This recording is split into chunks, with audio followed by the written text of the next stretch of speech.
Good morning. Amazing to see you here again. Good morning, 6 a.m. In Pennsylvania, in Fairfield, Pennsylvania. I am trying to go live across platforms and waiting for you to show up. So whenever you are there, I'm saying hi in the comments. Hi from Fairfield, PA. Let me know where you are dialing in from. I love to hear which, and tell me what time it is. It's 6 a.m. here in Fairfield, and it's going to be different times in different places. And I'm trying to go live on different platforms, but Instagram and TikTok are giving me a hard time. Maybe I need to, let me just give me 1 second to see if I can do Instagram from the phone, to click go live,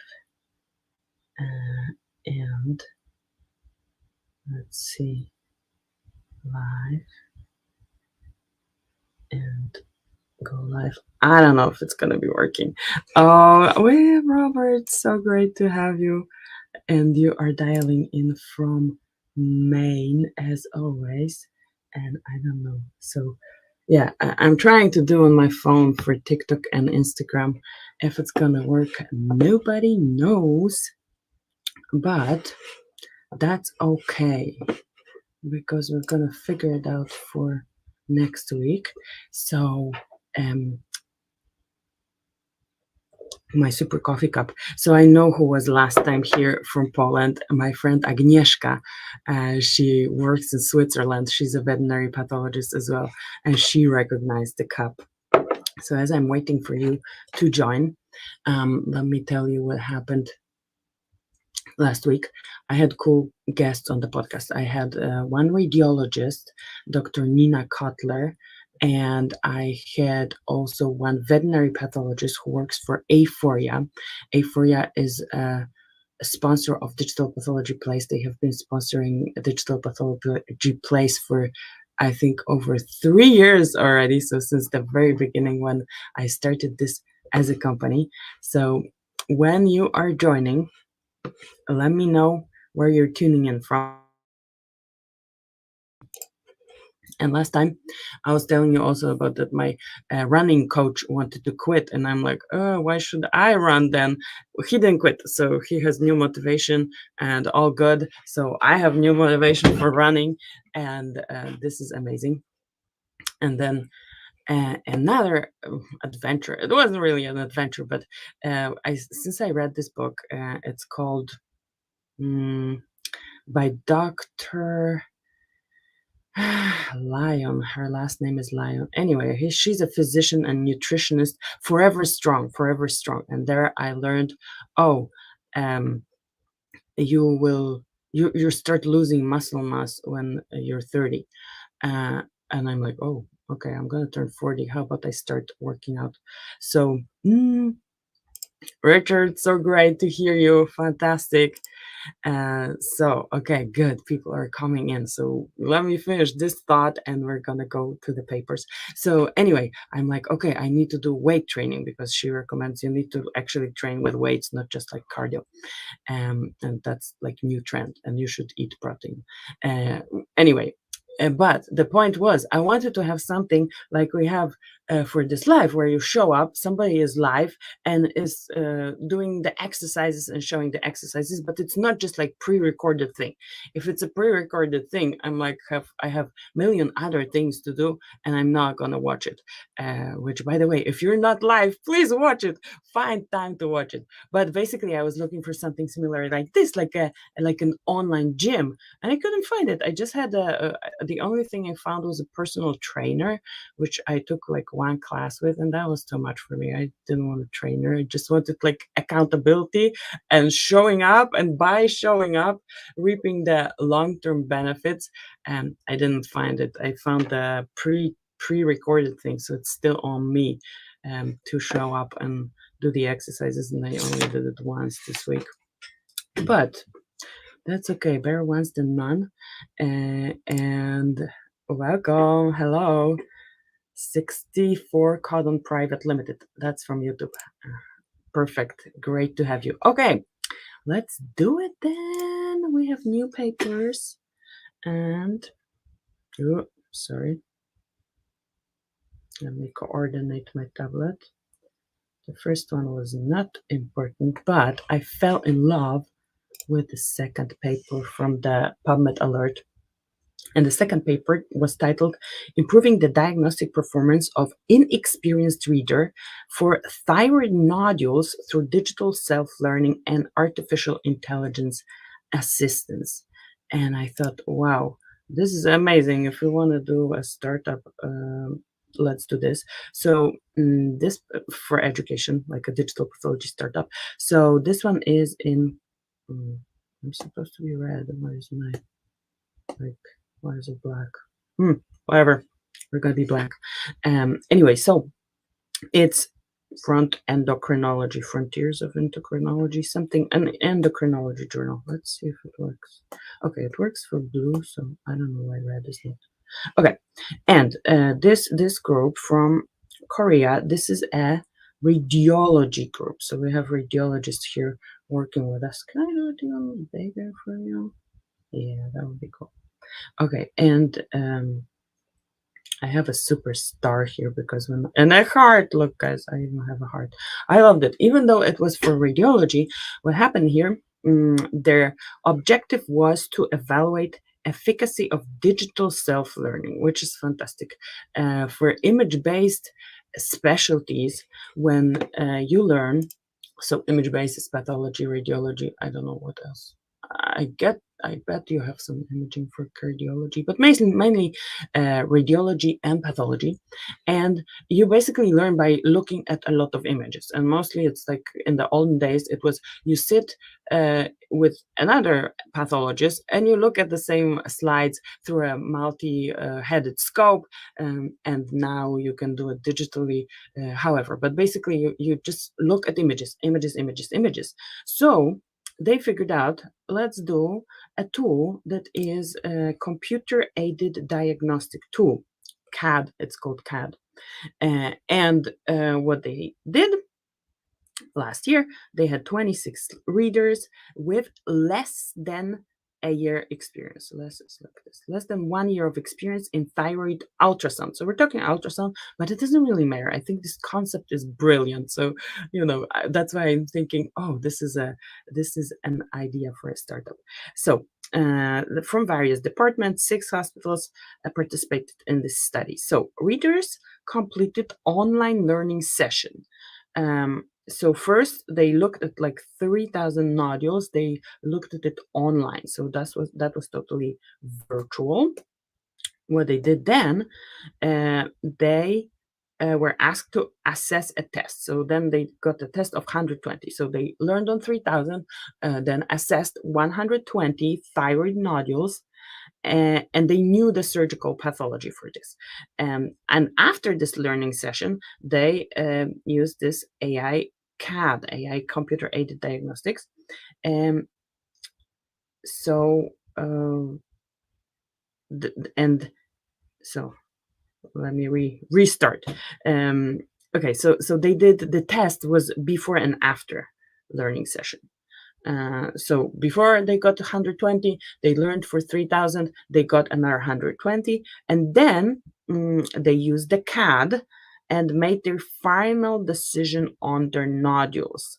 And then diagnostic performance before and after self-learning and with AI CAD assistance were evaluated. So what happened here? What are our results?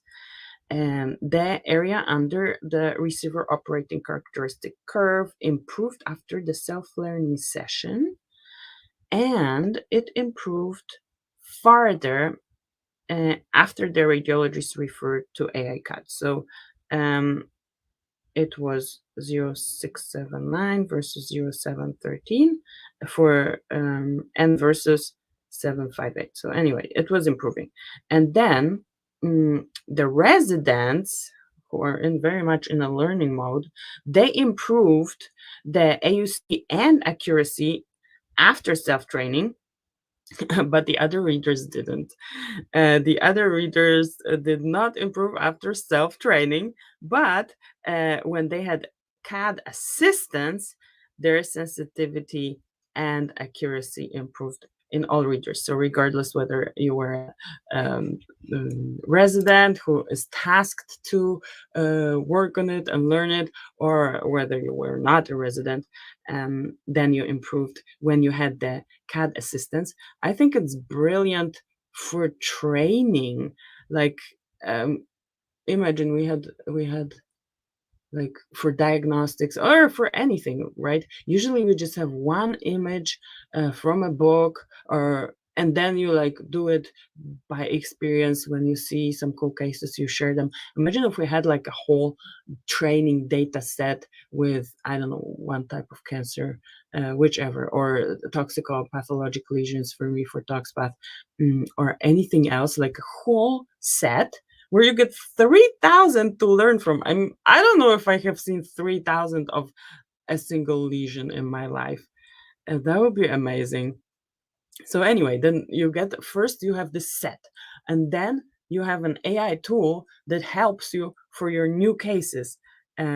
Amazing. I mean, I guess in radiology, you just have this thyroid nodule, so everything is a nodule, and in pathology, it's then subdivided into different diagnoses. But still, what a cool application. I think it's fantastic. That's why I have a heart here. I decided we're not going to be talking about tooth segmentation today, even though we covered some dentistry applications. So, and what else didn't I want to do? Some other radiology, but I have other cool stuff. We have here a paper titled, let me switch to my normal mode, US payer budget impact of using an AI-augmented cancer risk discrimination digital histopathology platform to identify high risk of recurrence in women with early stage invasive breast cancer. So this is from a different journal, Journal of Medical Economics, where they actually check, hey, is it going to be cheaper? Is it going to cost less if we use those AI tools? Because everybody says yes, because then you don't need to do molecular, but will it? And by how much? So this particular study was done by here.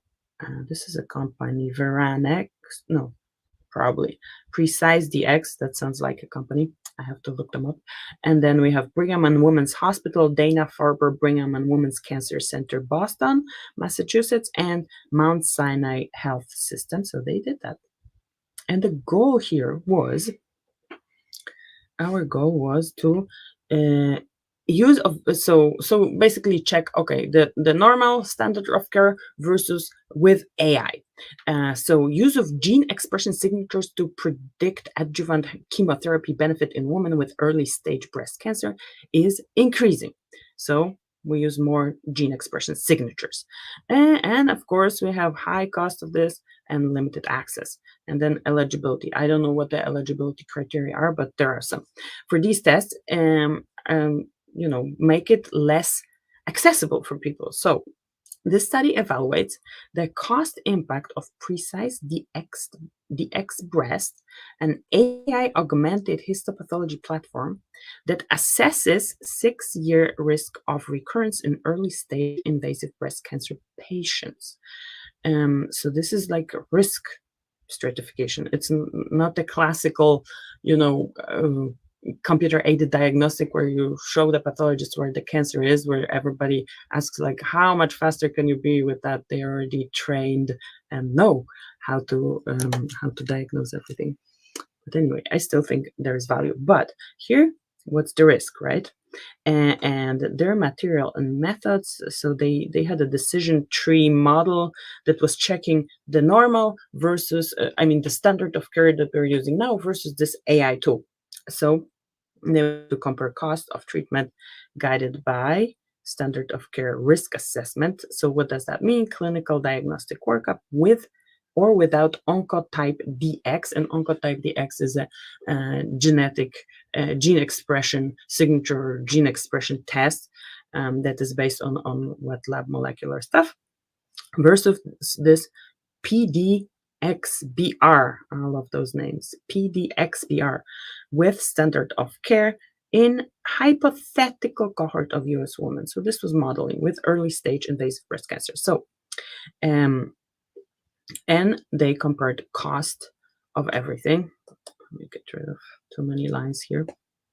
Cost of testing, adjuvant therapy, recurrence, adverse events, and surveillance and end of life care. And what I need to do now is cough.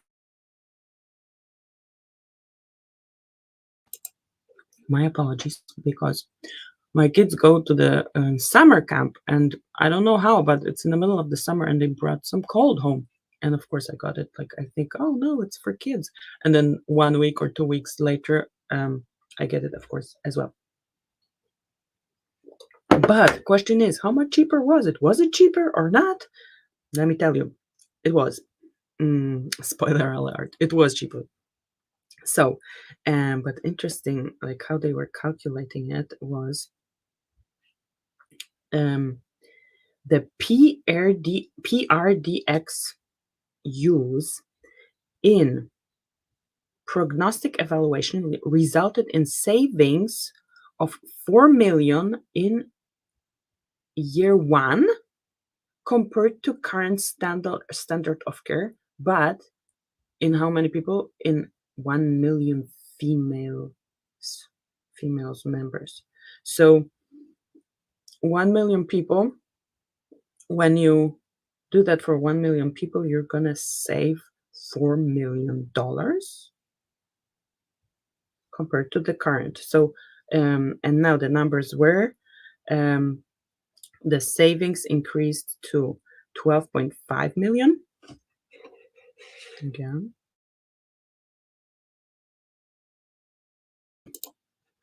my apologies for the people on TikTok and Instagram where I cannot probably mute it.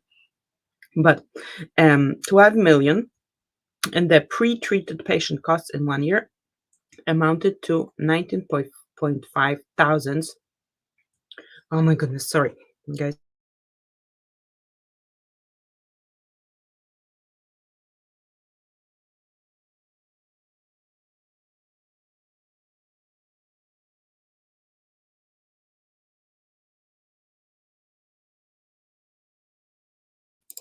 My apologies for that. It always happens, and then I start crying, and there went the live stream. But give me a chance. Give me a chance, guys. I can recover. I'm not sure.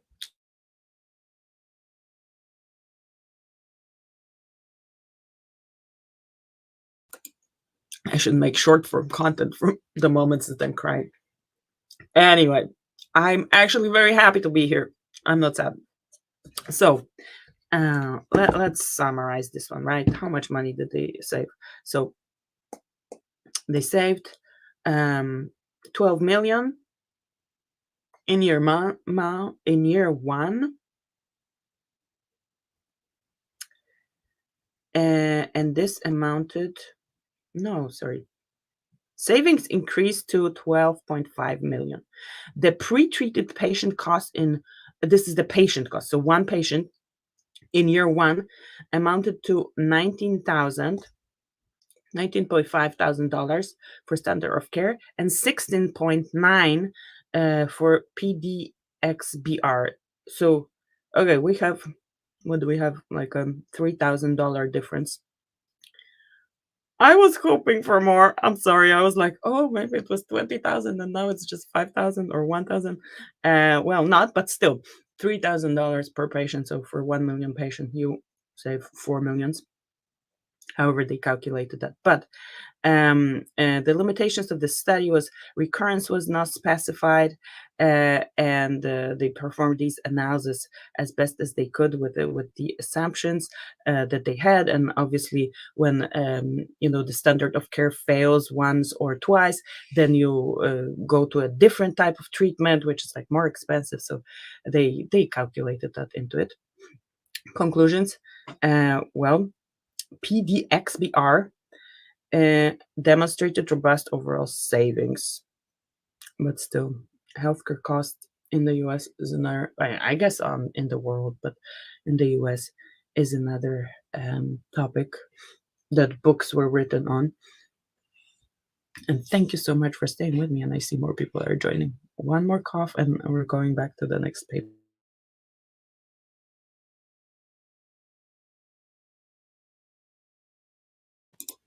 So when you have just joined, let me know where are you dialing in from. And also, if you have any questions, both to the papers and any other questions, let me know in the chat. I would love to answer them. And let's look at the next paper, evaluating the efficacy of a few-shot learning for GPT-4 vision in neurodegenerative disease histopathology, a comparative analysis with convolutional neural networks. So before the vision models, before ChatGPT and the generative AI, convolutional neural networks was the super amazing thing in computer vision, and it was used for pathology as well. So now here they are comparing. Let's unpack, because I'm like, okay, what's few-shot learning? Is there a lot of shot and no shot? Yes, there is. So few-shot learning, in general, it refers, you have like a pre-trained model, pre-trained AI, and then zero shot is when it doesn't get any additional domain-specific data. So you would take this vision model and try to diagnose something from neuropathology. Then few shot, you give it a few examples, and a lot of shot, or I don't know how they call it, but I think sorry, zero shot, one shot, few shot, because if you have to give a lot of examples, then it's what's the point of having a pre-trained model that is supposed to adapt quickly? But basically, this was a few shot, and we're going to learn exactly what the few shot means here. And Neuropathology Applied Neurobiology is the journal that we're talking about, and the group is from the US. We have Mayo Clinic, Jacksonville, Florida, and University of Pennsylvania. Hi to the University of Pennsylvania group, because I'm in Pennsylvania. So what happened here? Well, we have this large language model like GPT-4 Vision. So this is this is an option of ChatGPT that also does images, right? And this study evaluates the accuracy of ChatGPT for vision in image classification tasks. So this is important: classification, or classifying images, histopathological images. So we're back to our pathology core competence. And it compares its performance to a convolutional neural network. So what happened? We took 1,520 images, including H&E staining and tau immunohistochemistry, for patients with various neurodegenerative diseases. And these were Alzheimer's disease, progressive supranuclear palsy, and corticobasal degeneration. The only one I'm familiar with is probably Alzheimer's, but that's not the point. The point is that they used multi-step prompts to determine how textual context influence image interpretation. So textual context would influence image interpretation, and they employed this few-shot learning. Can I do I'm trying colors. Few-shot learning to enhance improvement in GPT-4 vision diagnostic performance, and they were aiming at 3 specific lesions: astrocytic plaques, neuritic plaques, and tuft astrocytes. And they compared the outcomes to a CNN model, YOLO V8. They had a CNN model that does that as well, classifies these different lesions. So What happened? The GPT-4 Vision accurately recognized staining techniques and tissue origin, but struggled with specific lesion identification. And I'm like, oh, for my first thought is like, oh, it cannot detect lesions, then like it's useless. But then I'm like, how much time does it take students to learn the uh, correct, recognize the correct tissue and recognize the staining? So you're always like, okay, I want to recognize the tissue, I want to know the stain, then I look for the lesions. So this one is already two out of three steps in, but that's okay. So then when it was and it was when it was presented with specific images, um, and provided when it was influenced by the textual context, this sometimes led to diagnostic inaccuracies. What do they mean here? So when they were presented with images of the motor cortex, the diagnosis shifted inappropriately from Alzheimer's disease to the other diseases. But they gave it a chance. They did this few shot learning.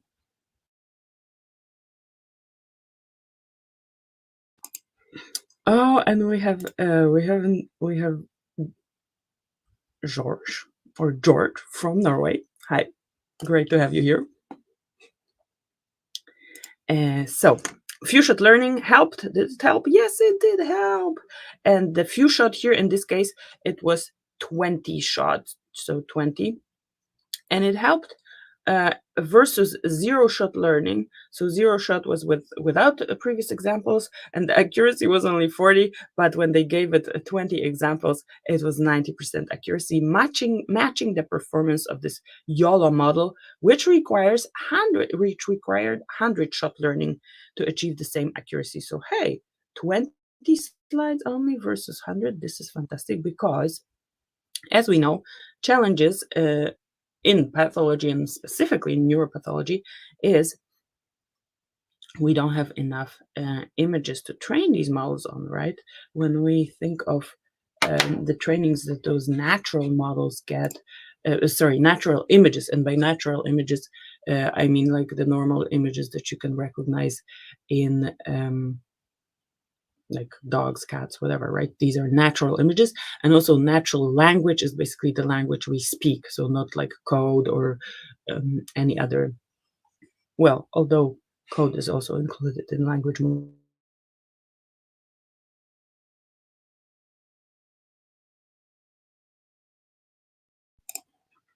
So yeah, GPT-4 Vision works well for neuropathology if you add some examples, which is fantastic. Because there's always this question, oh, how domain specific are they? And probably not that domain specific to pathology, but if you add some examples, then it can like take all the knowledge that it already has on all the image properties.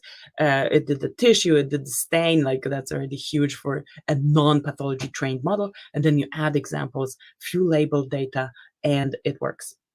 So I think this one is going to be our last paper, and it's evaluating artificial intelligence enhanced digital urine cytology for bladder cancer diagnosis. This is also done by a company, AI-augmented, which I love when companies do that because they know that you need to publish, and this was published in Cancer Cytopathology, and that's like the first step when you wanted to take your tool on a regulatory pathway. One time I was talking to a digital pathology company. Well, I was talking to a startup, and they wanted to be a startup in the digital pathology space. And I asked them, "Oh, do you have any publications? Can I look at your publications?" And they said, "Well, we are not focusing on the scientific aspect. This is a commercial company." And I'm like, okay, then you don't know who you're talking to, because anybody in the digital pathology company is going to ask you where you publish your data, how you validated it. And they were like, no, we just want to make software that does this and that. And I'm like, okay, good luck. When you have a publication, we can talk. Anyway, so let's talk about this one. What happened here? I apologize for this cough.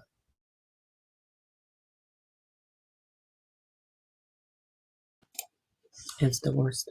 Anyway, AI-augmented from California, and they also have here group from Taiwan.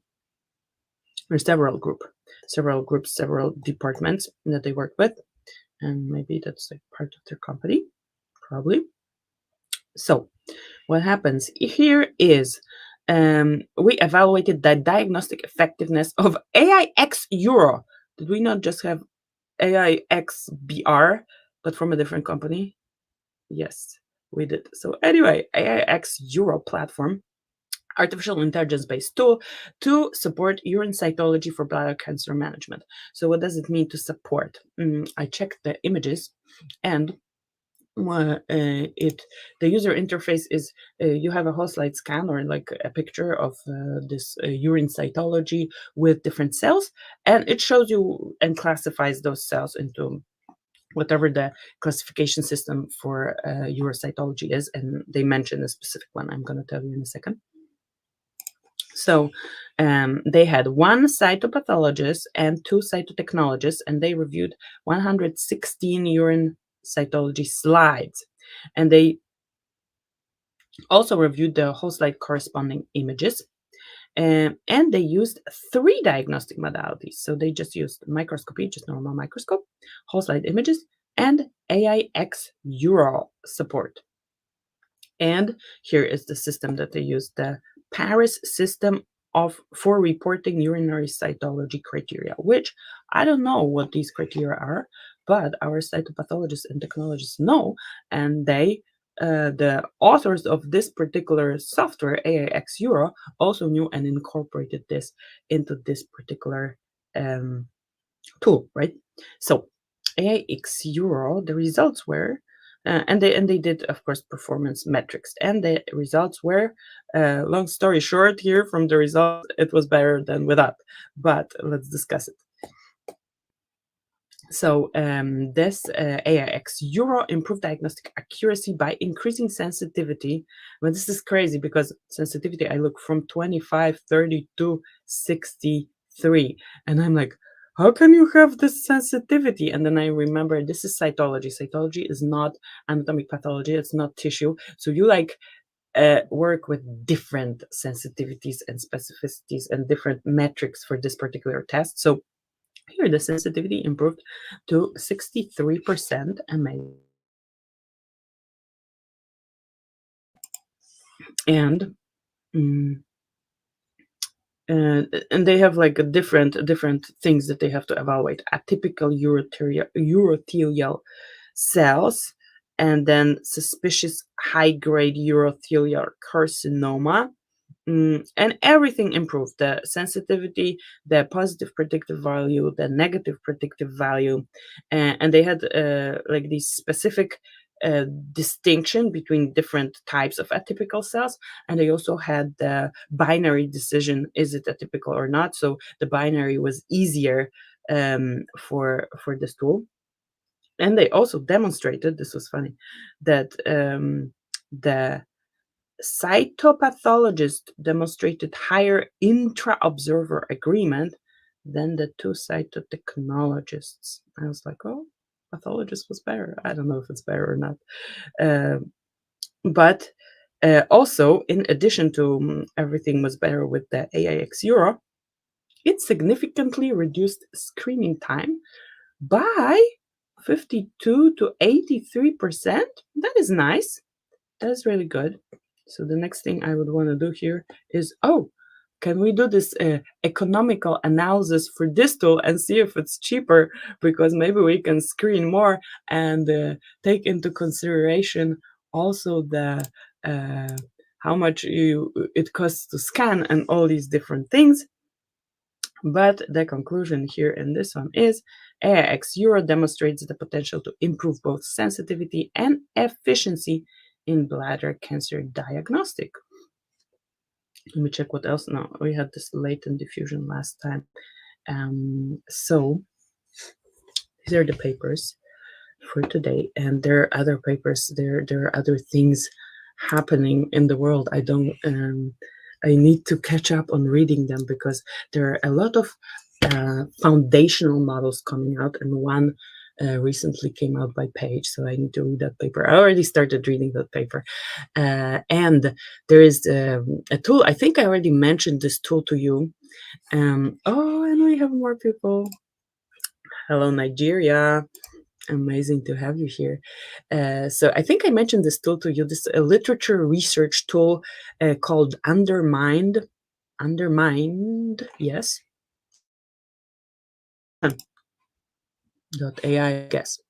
So it's like in contrast to PubMed. PubMed is keyword based. So the keywords that I have now in PubMed are digital pathology and AI. And every week I get those alerts, and we're looking at the email that I get from PubMed, and I check, okay, do I like these publications or not? So uh, for this Undermine.ai is a different type of tool that searches literature. It's more for when you need to gather relevant information for a project you're going to be working on, for a PhD, for grants, for, I don't know, maybe market research, because you can do market research with scientific literature as well.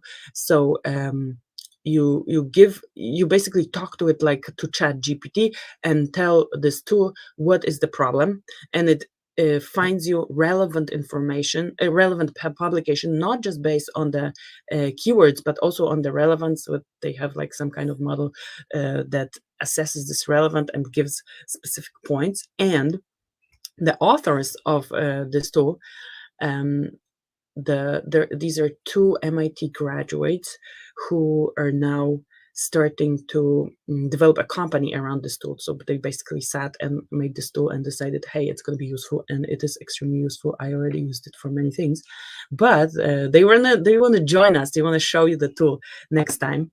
So next time they're going to be at the live stream. I still have this live stream, so I'm going to be in Poland. The live stream is going to run at the same time at the moment, and they are in California, so they will have to wake up very, very early, and it's going to be significant. It's going to be like, what, 3 a.m., I don't know, early, to show us this tool. But they were very excited that they will get the chance to show this tool to the digital pathology trailblazers. So that's one thing. The other thing I was talking about is my YouTube course. Yeah, I have the platform to host it. I figured out how to, excuse me, scrape all the information from YouTube, and now I'm going to be working on developing the curriculum. So if anybody is interested in binge watching YouTube content in the specific order, based on all the almost 400 videos that I have on my YouTube channel, this course is going to be coming out soon. Let me know if you're interested. Write course in the comments if this is something. It's going to be it's not going to be a high price point. That's going to be like something that's affordable for everyone who is interested. One-time investment, and every year I'm going to be updating it, because as the year goes, I create new videos and new things are happening. Now this hot topic is foundation models, vision models for pathology. Now maybe I'm thinking, okay, I'm like still every other paper is like, oh, annotations are a bottleneck, but now you start hearing, oh, there are these 0-shot models, 1-shot model, 20-shot model. So, oh, maybe you just need like 20 annotations because it already has this vision knowledge to recognize different things. And I'm like, oh, that would be so cool. So, some cutting edge things already being obsolete. So this is crazy. I love it. I love how fast it's developing. And the podcast episodes, they are going to be coming out in, I don't know, a few months, because I do have a backlog of podcasts. But Dr. Nina Kotler, she is the AI main person at Radiology Partners. And Radiology Partners is the largest radiology practice in the US, with like 3,000 radiologists, with where the average one is like 15, or I don't know, like few. And I got introduced to her by my friend Joe from Apridia, and Apridia is a digital pathology place sponsor as well. And he said, "You need to talk to this person because she's amazing in terms of AI, and obviously radiology is ahead of the curve." Ahead of pathology in going digital, and obviously she has like enormous knowledge, publications, has this position, is very active in different as a chair of different radiology college of radiologists positions and all that things, all these.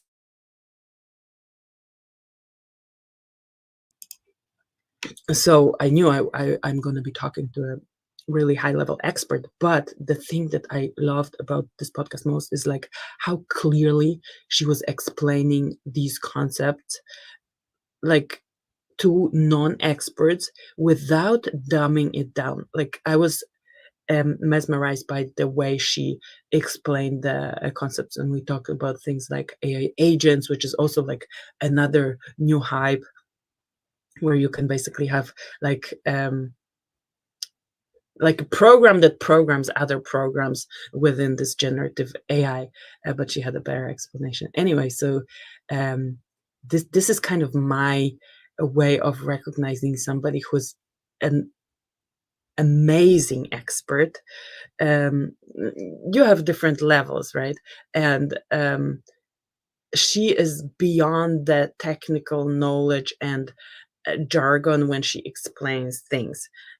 Often you'll hear experts or people who are very knowledgeable. It's a natural process, right? The more familiar you become with a terminology, with a topic, the more you start using this language because you're often talking to people who also understand this language. But then, like taking it a step further and being able, with the same words, to address experts who know the jargon and non-experts without the experts feeling like they are being patronized or talked down to, or any sort of this like, oh, do you know I have this expertise.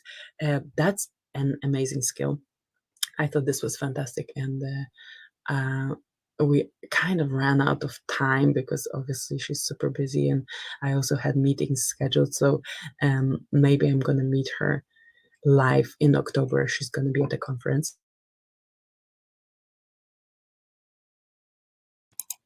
in Boston. So maybe I'm going to go there. It's going to be more imaging, not just pathology specific. And she's also active in the Society of Imaging Informatics, SEAM, where radiology plays a huge role, but also pathology is another imaging specialty. That was an amazing guest. And yesterday I talked to another guest. He's a veterinary pathologist. He works for Aphoria, but he does not only work for Aphoria. Aphoria is an image analysis company. I mentioned at the beginning of the live stream that they've been sponsoring digital pathology plays for a long time. But he also does diagnostics, and he got in touch with Aphoria for an AI diagnostic project that they were doing in his diagnostic lab.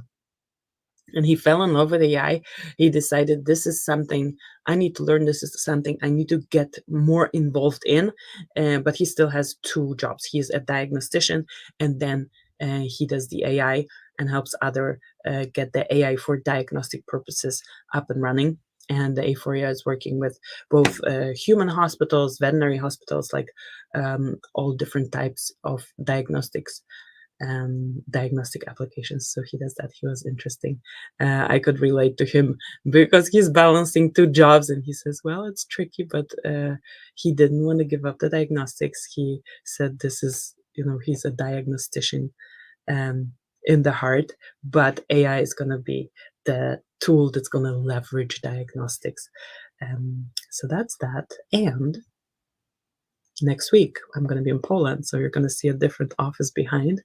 Um, and also, I wanted to tell you before we finish this live stream. This is like my favorite thing during the week. I was watching another a person I follow on YouTube for a different topic, more like the digital communications topic, and he read this book that I need to read as well. Something about like what's worth doing and what like lights you. Gives you energy. What is the heck yeah thing? And this is my heck yeah thing. I love showing up, and I'm aware that this like is a very not great time for most of the people that are my readers, which are in the US, and this is 6 a.m. But I consistently have Robert on the stream, and actually he was yesterday. He was like, "Are we doing this?" Because there was no invite.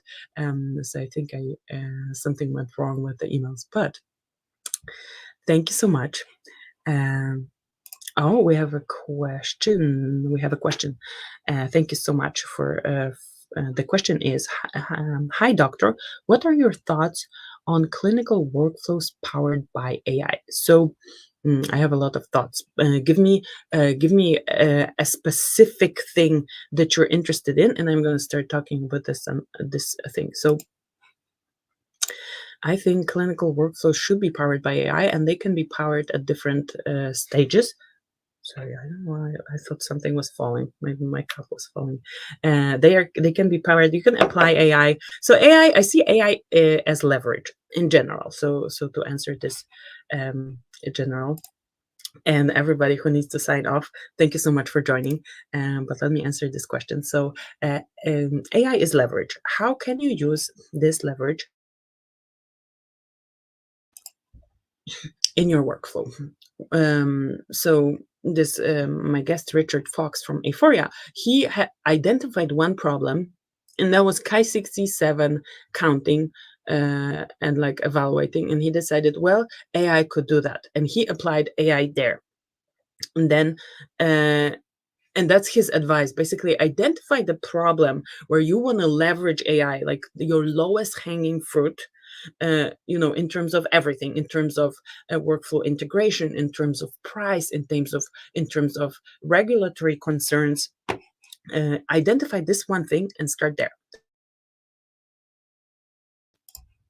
You're gonna have to go through hurdles to deploy it. You're gonna like learn from your own mistakes and other mistakes as you do literature research. And I'm gonna show you this tool for literature research next time, undermine.ai.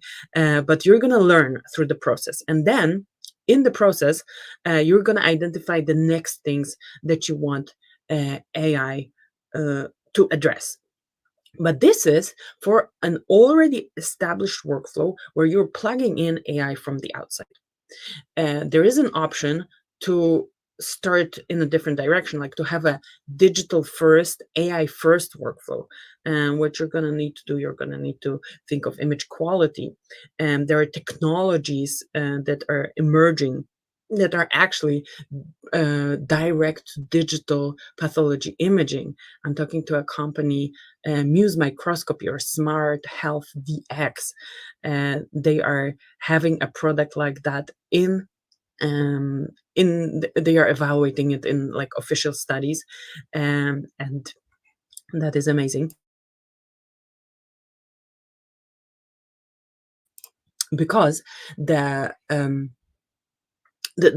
pushback that is legitimate and is heard often is like, why should I even bother if this technology is not direct to digital? Radiology is direct to digital. Logically, they're going to be ahead of us. They're going to be like leading, and they can do it because there's no like analog anymore. We are still doing our glass slides and then scanning them and then only applying stuff. And you can show numbers, you can argue, but with the analog taking out of the equation, that's like digital first workflow, and you can design everything around it, and then apply AI, use AI for different things. It can be diagnostics, it can be quality control, like workflow centric AI, workflow for case prioritization, workflow for sending cases. Like, what is the thing that you want to use leverage for? like for the chat GPT and the large language models, right? What is the thing, like, I read one paper by a friend, Candice True.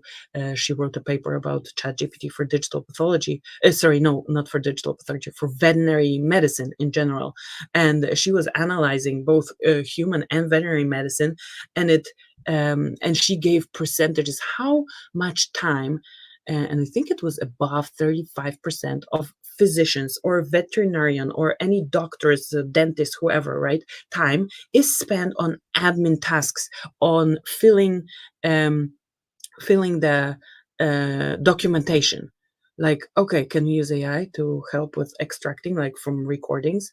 Um, how much money will we save? Let's do analysis and let's implement there. So yeah, that's a very multifaceted, like, it wasn't a straight answer. I hope it was a good answer. Let me check if we have any other questions here. I have even some more people joining later, so if you are watching the replay, give me a hi from the replay as well, and let me know where you were tuning in from, where you were listening in from. Also, for me to see who was there, but every comment, every like, every interaction on this live stream brings it to more people who would benefit from this. My goal is to get this information to everybody who may benefit from it. You would not uh, imagine, because we are already like immersed in this, reading papers and everything, how many people like have no clue what digital pathology is, even in the pathology world. They're like, I would like to get involved in digital pathology. Where do I even start? So you will start with my YouTube videos. How about that? But also there's going to be a course. So anyway, uh, oh, and we have a follow-up. This is interesting for prioritization in imaging. I can see use case in prioritizing patients in ED for junior doctors. Yes, junior doctors. You can. We just reviewed the paper. I don't know if you were online then. They had a computer-aided diagnostic tool that was helping with education of pathologists. So, like, showing them a lot of cases and then making them diagnose, and then the tool would help. So basically, it is like, okay, where do I want the leverage? What is the bottleneck that is easiest to solve, that would free up resources to do more care, to be able to provide more care? So I hope that answers the question. And next time, please come with questions. I love answering your questions. Maybe we're gonna do like half an hour of the papers and then half an hour of discussion, and then I can engage with you a little bit more in the chat, because when I'm reviewing the papers, I can monitor the chat less. Thank you so much, Dr. Artford, and thank you so much for joining. And I will talk to you in the next episode. And now I'm gonna log off on all the platforms. Thank you so much for joining.